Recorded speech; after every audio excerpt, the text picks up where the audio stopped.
Hello বন্ধুরা, সবাই কেমন আছেন? পিউ কুকিং প্যাশনে সকলকে স্বাগত জানিয়ে আজকে একটা ইলিশ মাছের রেসিপি নিয়ে চলে এসেছি। ইলিশ মাছের রেসিপিটা তো অবশ্যই দেখাবো, সাথে মাছ কাটাও দেখাবো। তার আগে অবশ্যই আপনাদের কাছে প্রত্যেক দিনের মতোই সাবস্ক্রাইব করার অনুরোধ নিয়ে আমি চলে এসেছি। আর অবশ্যই পাশে থাকা বেল ঘন্টিটাতেও ক্লিক করে রাখবেন। এটা প্রায় 1 কেজি 200 সাইজের ইলিশ মাছ। ডিম ভরা ইলিশ খেতে আমার খুবই ভালো লাগে, সেই কারণে আমি আজকে ডিম ভরা ইলিশ নিয়েই চলে এসেছি। ইলিশের গন্ধে বাড়িতে কিন্তু অতিথির আগমন হয়েছে, দেখতেই পাচ্ছেন। আর আমার বাড়িতে আরও একজন মেম্বার থাকে, নতুন অতিথি থেকে সে তো বেজায় রেগে গেছে। তাহলে তাদের আওয়াজ একটু শুনে নিন।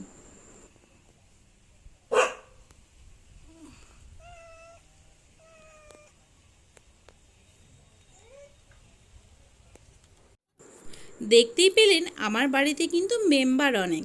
যাই হোক, তাহলে এবার মাছটা কেটে নেওয়া যাক। আর আপনারা দেখুন আমি কিভাবে মাছটা কেটে নিচ্ছি।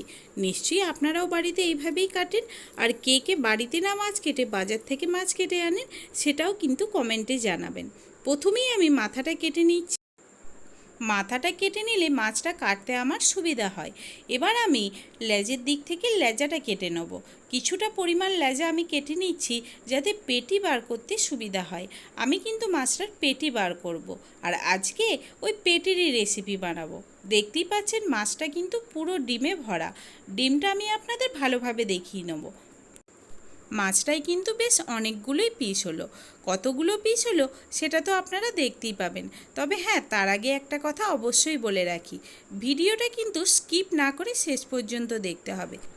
স্কিপ না করে শেষ পর্যন্ত দেখতে হবে, কারণ আপনারা স্কিপ না করেই যদি শেষ পর্যন্ত দেখেন, তাহলে অনেক ছোট ছোট টিপস অ্যান্ড ট্রিক্স মিস করবেন না। দেখুন বন্ধুরা, আজকে আমি আপনাদের এমনভাবে ইলিশ মাছের রেসিপিটা করে দেখাবো, যাদের হাতে খুবই কম টাইম থাকে, যারা রান্না ছেড়ে অফিস যান কিন্তু একটু ভালো মন্দ খেতেও ইচ্ছা যায়, তাদের জন্য তো একদম পারফেক্ট একটা রেসিপি। ভাতের সাথেই একইভাবে বানিয়ে নিতে পারবেন। যাই হোক, এটা তো আমি আপনাদের শেষ পর্যন্ত দেখাবো। তাহলে দেখুন মাছটার কিন্তু বেশ অনেকগুলোই পিস হলো। আজকে আমি আপনাদের পিসগুলো রান্না করে দেখাবো না, দেখাবো পেটিটা রান্না করে। দেখুন লেজাটা কিন্তু এইভাবেই আমি কেটে নিই। আপনারা যদি অন্যভাবে কাটেন সেটাও আমাকে জানাবেন, আমিও আপনাদের থেকে কিছু শিখে নেব। সেটা শিখতে পারলে তো ভালোই লাগবে। অনেকেই হয়তো ইলিশ মাছ খায় না, কিন্তু এই রেসিপিটা যদি একবার বানিয়ে দেখেন, তাহলে যারা ইলিশ মাছ খায় না তারাও ইলিশ মাছ একদম চেটেপুটে খাবে। প্রথমে 1-2 পিস ডিমওয়ালা ইলিশ মাছের পেটিই কেটে নেব। তারপর আমি ডিমটা বার করে নেব ভাজা খাওয়ার জন্য। আপনারা চাইলে পুরো পেটিটাই ডিম শুদ্ধই কেটে নিতে পারেন, কিন্তু আমি ডিমটা বার করে নিচ্ছি, কারণ এতে আমার রান্নাটা করতে সুবিধা হবে। যেভাবে আমি রান্নাটা করব তাতে ডিমটা বার করলেই সুবিধা হয়। আর তাছাড়াও আমার ইলিশ মাছের ডিম ভাজা খেতে দুর্দান্ত লাগে। কার কার ইলিশ মাছের ডিম ভাজা খেতে ভালো লাগে তারা কিন্তু কমেন্টে জানিয়ে যাবেন। এইভাবে সমস্ত মাছটাই সুন্দরভাবে কেটে নিলাম, আপনারা দেখতেই পেলেন। আপনারা চাইলে পুঁটিতেও আঁশ ছাড়িয়ে নিতে পারেন, কিন্তু আমি এইভাবেই আঁশ ছাড়াই, কারণ এতেই আমার সুবিধা হয়। যে কোনো মাছের আঁশ এইভাবে ছাড়িয়ে নেবেন। সমস্ত মাছ কাটা হয়ে গেলে এবার আমি ডিমটা পিস পিস করে নিচ্ছি। আমাদের বাড়িতে কিন্তু এবছর এই প্রথম এত বড় ইলিশ মাছ আনা হলো। 1 কেজির উপরে ইলিশ মাছ এবছর আনা হয়নি, তাই আমি আজকে আপনাদের মাছ কাটার ভিডিওটাও দেখিয়ে দিলাম। এবার মাছ কিনতে গেলে আপনারা বুঝবেন কি করে মাছটা টাটকা না অনেক দিনের পুরাতন ফ্রিজ করে রাখা ছিল, সেটা বোঝার জন্য আমি আপনাদের একটা খুব সহজ উপায় বলে দিচ্ছি। দেখুন, আপনারা মাছ কিনতে গেলে মাছের চোখটা অবশ্যই লক্ষ্য করবেন। মাছের চোখটা যদি দেখেন ঘোলা হয়ে গেছে, তাহলে বুঝবেন মাছটা অনেক দিনের পুরাতন। এইভাবেই আপনারা ইলিশ মাছ কিনলে একদমই ঠকে যাবেন না। আর আমার মাছটা তো খুব ভালোই ছিল, সেই কারণে আপনারা দেখুন ফুলকাটাও একদম লাল লাল। সব মাছগুলো আমার কেটে নেওয়া হয়ে গেছে। মাছগুলো কেটে ধুয়ে নিতে হবে। তবে ইলিশ মাছ কিন্তু অনেকক্ষণ ধরে খুব ভালোভাবে ঘষে ঘষে ধোবেন না, এতে ইলিশ মাছের টেস্টটাও নষ্ট হয়ে যায়। আর ইলিশ মাছের মধ্যে থাকা তেলগুলো ভেসে জলের সাথে বেরিয়ে যায়। গোটা ইলিশ মাছটাই ভালো করে ধুয়ে কাটতে বসবেন, আর কাটার পর হালকা করে একবার ভালোভাবে ধুয়ে নেবেন। এবার দেখুন আমি রেসিপিটা বানানোর জন্য চলে এসেছি। প্রথমেই আমি আজকে ইলিশ মাছের পেটিগুলো নিয়ে নিয়েছি। ইলিশ মাছের সমস্ত পেটিগুলোই আমি এখানে নিয়ে নিয়েছি। আর ম্যারিনেট করে নেওয়ার জন্য অবশ্যই এখানে আমি হলুদ গুঁড়ো আর লবণ পরিমাণ মতো দিয়ে দেবো। এই রেসিপিটা বানানোর জন্য কিন্তু আমি আগের থেকেই কালো সর্ষে আর কাঁচা লঙ্কা লবণ দিয়ে পেস্ট করে রেখেছিলাম, সেটা এখানে দিয়ে দিলাম। সাথে দিয়ে দেবো পরিমাণ মতো সর্ষের তেল। সর্ষের তেলটা কিন্তু অবশ্যই বুঝে শুনে দেবেন। মাছটাতে যদি আপনি সর্ষের তেল কম দিয়ে দেন তাহলে কিন্তু খেতে টেস্ট একদমই ভালো হবে না। সমস্ত কিছু দিয়ে ম্যারিনেট করা হয়ে গেছে।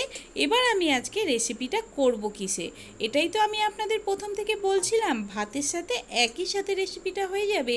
আর অন্যান্যভাবে যেভাবে আপনারা ভাপা বানান টিফিন কোটো জলের ওপর চাপিয়ে, তার থেকে খেতে অনেক বেশি টেস্টি হবে।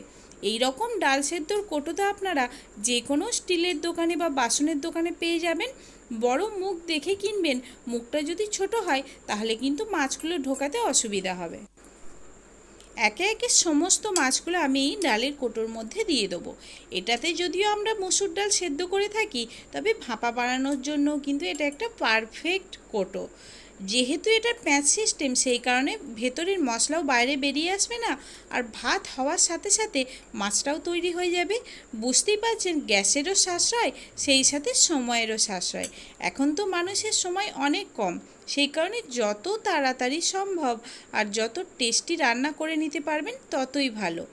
যাই হোক, এত কিছু বকবক না করে আরও দেখিয়ে দিই। কাঁচা লঙ্কা আর পাকা লঙ্কা আমি এখানে দিয়ে দিলাম। যারা আপনারা আমার রেসিপি দেখেন তারা জানেন তো, ঝাল খেতে কিন্তু আমি যথেষ্টই পছন্দ করি। যারা ঝাল কম খান তারা কিন্তু বুঝে শুনেই লঙ্কা দেবেন, কারণ সর্ষেরও একটা আলাদা ঝাঁঝ থাকে, সাথে সর্ষের তেলেরও আলাদা ঝাঁঝ থাকে।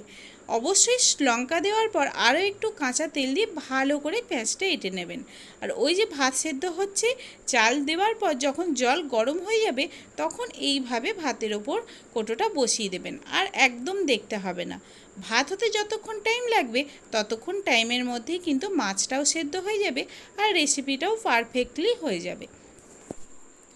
এবার আমি মাছটা ঢেলে আপনাদের দেখাচ্ছি মাছটা কত ভালোভাবে সেদ্ধ হয়েছে। লঙ্কাটা যারা খেতে ভালোবাসেন না তারা কিন্তু এখানে লঙ্কাটা অবশ্যই স্কিপ করে দেবেন, কারণ লঙ্কাটা দেওয়ার কারণে কিন্তু রেসিপিটা অনেকটাই ঝাল হয়ে গেছে। আর আমরা বাড়িতে প্রত্যেকেই ঝাল খেতে পছন্দ করি, সেই কারণে লঙ্কা আমরা সবেতেই একটু বেশি ইউজ করি। অবশ্যই কাঁচা লঙ্কা, শুকনো লঙ্কা খাওয়া তো আর স্বাস্থ্যের জন্য ভালো নয়। তাহলে বন্ধুরা, কারা কারা বাড়িতে এইভাবেও ভাপা ইলিশ বানান তারা কিন্তু আমাকে জানিয়ে যাবেন, আমারও শুনলে ভালো লাগবে। আর কারা কারা আমার রেসিপি দেখে বাড়িতে এই রকম ভাপা ইলিশ বানিয়েছেন আর তাদের রেসিপিটা কেমন লাগলো, বাড়ির প্রত্যেকে খেয়ে কতটা প্রশংসা করলো, সেটাও কিন্তু সময় পেলে একবার অবশ্যই আমার কমেন্ট বক্সে এসে জানিয়ে যাবেন। আর ওই যে প্রথমে বলেছিলাম, ভিডিওটা যারা দেখেননি তারাও চেষ্টা করবেন পুরো ভিডিওটা প্রথম থেকে দেখার, এতে কিন্তু আপনাদের রান্নার অনেকটাই উপকার হবে। আর যারা এখনও আমার চ্যানেলটা সাবস্ক্রাইব করেননি তাদের কাছেও সাবস্ক্রাইব করার অনুরোধ রইল পিউয়ের তরফ থেকে। আমি কিন্তু আপনাদের জন্য সব সময় চেষ্টা করি ভালো ভালো রেসিপি আনার আর ভালো ভালো রেসিপি আপনাদের প্রোভাইড করার। পুরো ভিডিওটা স্কিপ না করে যারা শেষ পর্যন্ত দেখলেন তাদের সকলকে অনেক অনেক ধন্যবাদ।